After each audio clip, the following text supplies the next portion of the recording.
Eh bien, nous allons changer totalement de registre. Après la Catalogne, après la prostitution, après les enfants et la cuisine, je vous propose de parler poésie.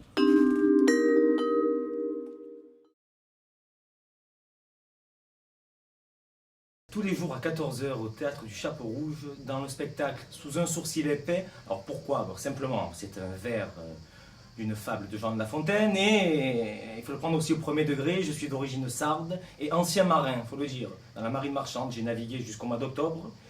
Et depuis, j'étais dans le théâtre aussi à Paris. Et ce coup-ci, j'ai dit, je fais Avignon, je navigue pas cette année. Donc un ancien marin, vous pouvez me voir aussi passer dans les rues avec un pompon. J'ai un peu triché, c'est la marine nationale, j'étais dans la marchande, mais c'est moi donc. La Fontaine, Hugo, Verlaine, Rostand, Francis Jam, l'abbé de l'Athénian, Molière, tout ça, Baudelaire. Voilà, on sera là, il y a 37 textes, 38, ça dure 1h05, de la bonne humeur, de la climatisation, et des grands sourires, et vous, si vous venez, et je vous y attends, et en tout cas, je suis là jusqu'au 26. Merci beaucoup, à bientôt. Nous venons de voir Anthony Enrault dans le Vidéo Off. Le Vidéo Off, c'est une cabine qui est installée au village du Off où les compagnies peuvent venir enregistrer en 1 minute. Alors c'est vrai que le temps est très court et qu'il est survendeur, mais en 1 minute, on doit pouvoir faire preuve de créativité, montrer un tout petit peu ce qu'est son spectacle. Et vous avez donné l'adresse, vous avez donné l'horaire, on le redonnera avant la fin. Alors, Anthony, un tout petit mot tout de même. Vous me dites que le titre de votre spectacle est tiré d'un vers, Sous un sourcil épais, mais moi je pensais que c'était un hommage à Emmanuel Chin ou à Georges Pompidou, ou à vous-même, peut-être que vous étiez regardé dans un miroir un matin.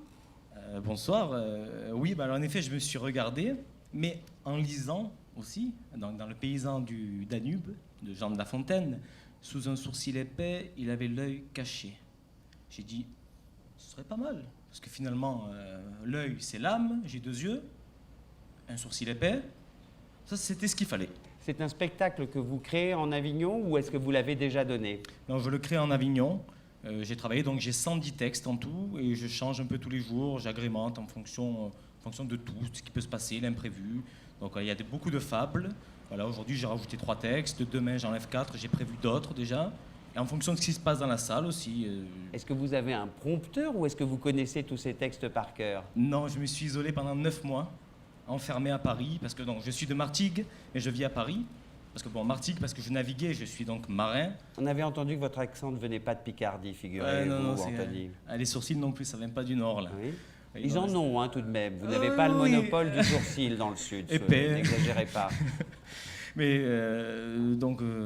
un spectacle un tout petit peu intello tout de même, puisqu'il s'agit de vous suivre dans la poésie. Mais tout de même, je rappelle vos débuts, Anthony. Autant que je me souvienne, vous avez été lapin blanc sur la scène de l'Olympia pendant 40 représentations. Racontez-nous ça. Oui, c'est vrai. En 2008, j'ai débarqué un jour en revenant de Tunisie. J'ai pris mon sac, je suis parti à Paris intégrer le cours Florent. J'ai été vite déçu du cours Florent, c'est pas ce que j'attendais, mais j'ai fait la rencontre de Danny Boone, et pour son spectacle trop stylé, j'étais déguisé en lapin durant 40 soirs à l'Olympia. Bon, on voyait que les yeux, même pas les sourcils, mais j'avais les oreilles par contre. C'est dommage. Faites attention parce que Marc va sans doute vous employer dans un autre spectacle. Alors, je crois que le vrai déclic, vous ne l'avez pas eu au cours Florent, mais il y a un homme tout de même qui vous a donné le goût du théâtre et autre chose que du lapin.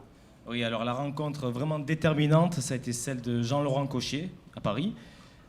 Donc en intégrant son cours sur une fable de La Fontaine, donc, parce que c'est l'enseignement, c'est ce qu'il y a en premier pour l'audition. Il a su me transmettre la passion des textes et des mots. C'est vraiment ce qui est important dans mon spectacle, c'est que je ne change aucun texte. Je respecte tous les textes et j'ai bien marqué dans la présentation, oublions les virgules et les points, parce que je ne m'arrête pas au point ni aux virgules, je raconte une histoire. Je ne récite pas, parce que j'étais un peu traumatisé à l'époque en 6e, et les bras le long du corps devant le tableau noir. Je raconte des histoires et... À la façon du nouveau roman de Rob Grillet, sans ponctuation. Alors, dites-moi, en revanche, Jean-Laurent Cochet, qui vous a fait travailler plus d'une centaine de fables de La Fontaine, je crois qu'une fois, il a fait même venir pour une masterclass, et il a travaillé avec vous. Qui ça? Fabrice Lucchini, Est-ce qu'on n'a pas les fois quand Fabrice Lucchini vient vous donner un cours sur comment on raconte La Fontaine? Moi, en tout cas, je serais angoissé si j'étais comédien. Ben oui, alors ce qui s'est passé, c'est que nous étions au théâtre de la Pépinière à Paris. Et donc, vu que Fabrice Lucchini est un ancien élève de Jean-Laurent Cochet, ainsi que Gérard Depardieu, il est venu donner une masterclass en public, devant les élèves. Et je ne sais pas pourquoi, quand il a demandé, j'ai sauté sur scène. C'est venu d'un désir. C'est votre passé de lapin. Oui, c'est mon passé de lapin. J'ai sauté, j'ai bondi sur scène et il m'a fait travailler durant 1 heure une fable. Il m'a donné énormément de conseils, mais en effet, j'avais les fois parce que c'est un modèle. Bien que le spectacle ne soit pas de l'imitation, ça reste quand même un modèle et nous venons du même enseignement. Donc c'était vraiment très bien, m'a fait travailler beaucoup de conseils que j'applique. Alors, Anthony Enrault, je crois que vous serez prochainement à Paris dans une adaptation de Don Quichotte au théâtre de Ménilmontant. Mais maintenant, vous êtes actuellement au théâtre du Chapeau Rouge tous les jours à 14 h, sous un sourcil épais que vous ne quitterez pas pour tout l'été.